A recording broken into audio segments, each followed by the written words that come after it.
Jumpa lagi bersama Kak Ebo. Nah adik-adik, bagaimanakah kabar kalian hari ini? Alhamdulillah, semoga kita semua selalu senantiasa dalam lindungan Allah Subhanahu wa Ta'ala. Masih ingatkah kalian materi tentang makna proklamasi dan upaya mempertahankan kemerdekaan? Kita ulas sedikit yuk. Proklamasi.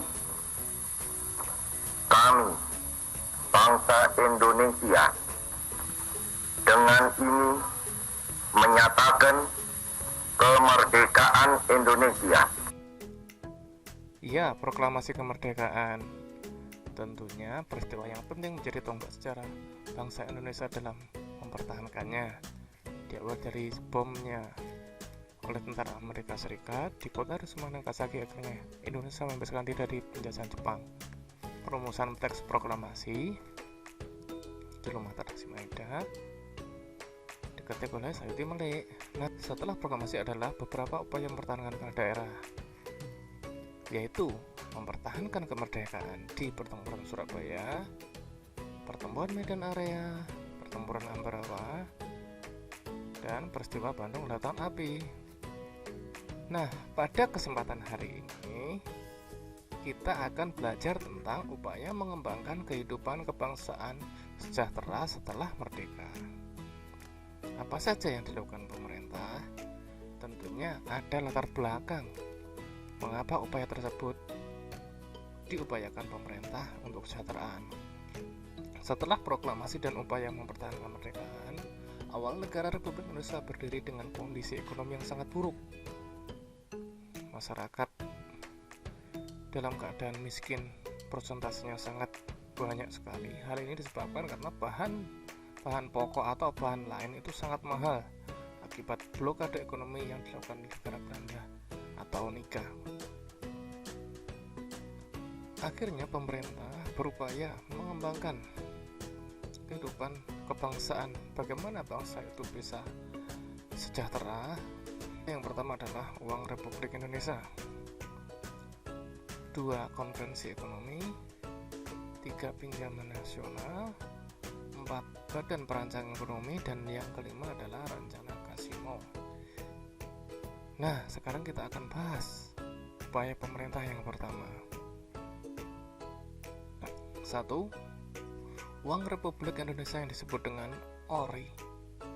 ORI adalah uang Republik Indonesia yang berlaku saat negara Republik Indonesia ini berdiri setelah proklamasi.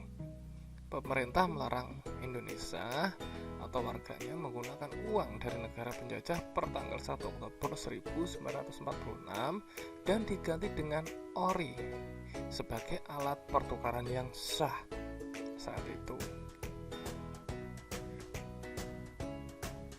Yang kedua, konferensi ekonomi.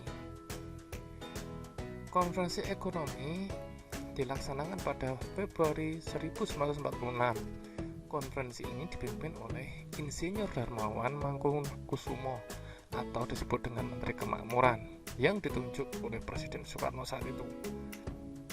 Konferensi bertujuan untuk memperoleh kesepakatan dalam mengatasi permasalahan ekonomi yang mendesak, karena ekonomi di Indonesia sangat terpuruk sehingga kemiskinan sangat tinggi. Yang ketiga adalah pinjaman nasional. Pinjaman nasional negara Republik Indonesia pada tahun 1946. Pemerintah merencanakan untuk meminjam dana kepada dunia internasional. Pinjaman akan dikembalikan dalam jangka waktu 40 tahun. Sehingga proses sangat panjang sekali untuk membangkitkan ekonomi Indonesia pada saat negara kita itu sedang terpuruk. Kepercayaan dunia internasional kepada Indonesia yang merupakan negara baru ditunjukkan dengan terkumpulnya pinjaman sebesar 500 miliar di tahun pertama pelaksanaan program dan tahun berikutnya. Yang keempat adalah Badan Perancang Ekonomi. Badan Perancang Ekonomi atau disebut dengan Planning Board dibentuk pada 19 Januari 1947 pembentukan badan ini atas inisiatif Menteri Kemakmuran Dr. A.K. Ghani. Badan ini merupakan badan yang bertugas membuat rencana pembangunan ekonomi untuk jangka waktu 2-3 tahun agar masyarakat Indonesia menjadi pulih seperti saat ini. Yang kelima adalah rencana Kasimo.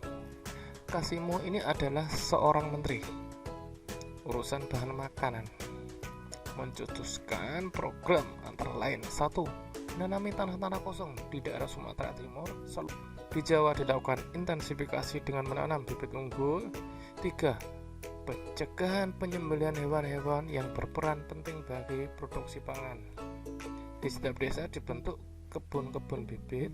Dan kelima adalah transmigrasi untuk membangkitkan negara kita dari keterpurukan. Nah, adik-adik, itu tadi adalah upaya mengembangkan kesejahteraan yang dilakukan negara Indonesia setelah merdeka. Terima kasih kalian belajar bersama Kak Ibu. Sampai jumpa lagi. Dah.